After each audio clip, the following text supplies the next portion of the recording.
لە ئەمیانەی بەڕێوەچوونی یاریەکانی هەفتەی 12 خولیانە پلەیەکەکانی کوردستان یانەی بابان لە سەر یاریگای خۆی دووچاری شکست بوو بەرامبەر ڕزگاری میوانی لا کەشوهەوایەکی سارد و لە یاریگای چیا لە شاری سلێمانی یانەی ڕزگاری بووە میوانی یانەی بابان. سەرەتای تایمیەکان ڕزگاری میوان باشتر دەرکەوت و تا ڕادەیەک تۆپی زیاتر لای خۆی هێشتەوە. بابان بە هێرشی هەڵگەڕاوە بەردەوامی بە یاریەکە دەدا. وێڕای هێرشەکان بۆ سەر گۆڵ یەکتر، بەڵام ئەو تایمە بێ گۆڵ کۆتایی هات. لا تایمی دوم ڕاهێنەری بابان گۆڕانکاری لە یاریزانان ئەنجامدا بە مەبەستی گرتنە دەستی یاری و تۆمارکردنی گۆڵ. لە بەرامبەردا کوڕانی ڕزگاری دەست پێشخەر بوون لە تۆمارکردنی گۆڵی یەکەم کاتێک لەشکر عادل تۆماری کرد.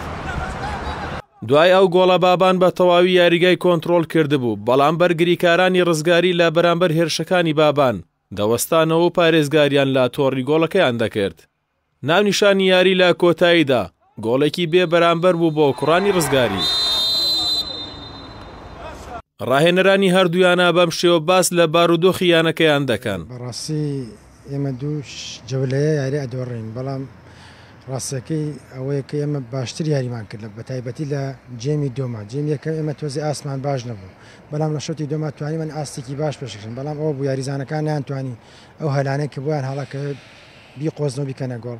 لە تۆپێکی سا جێگرا ئەوان توانیان گۆڵەکە لە ئێمە بکەن، بەڵام ئێمە هەوڵین ئەو هەڵانەکە کردومانە لە یاریەکانی ئایندەدا باشتر بین و بتوانین ئەم شکستی قەرەبووی ئەم شکستە بێن ئینشاءالله. ئەمڕۆ بۆ ئێمە زۆر گرنگ بوو لەبەرەوە هەفتەی پێشوو لەناو یاریگای خۆمانە یاری خراپمان کرد، یاریمان باش نەبوو.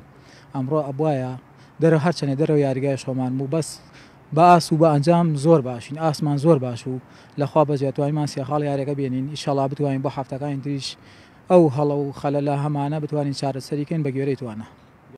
دوای بەڕێوەچوونی یاریەکانی هەفتەی 12 خولی یانە پلەیەکەکانی کوردستان یانەی بابان خاوەنی 13 خاڵە، هەرچی یانەی ڕزگاریە 16 خاڵ لە هەک بەکەیدایە. هاستیار حاجی، کەناڵی پەیام، سلێمانی.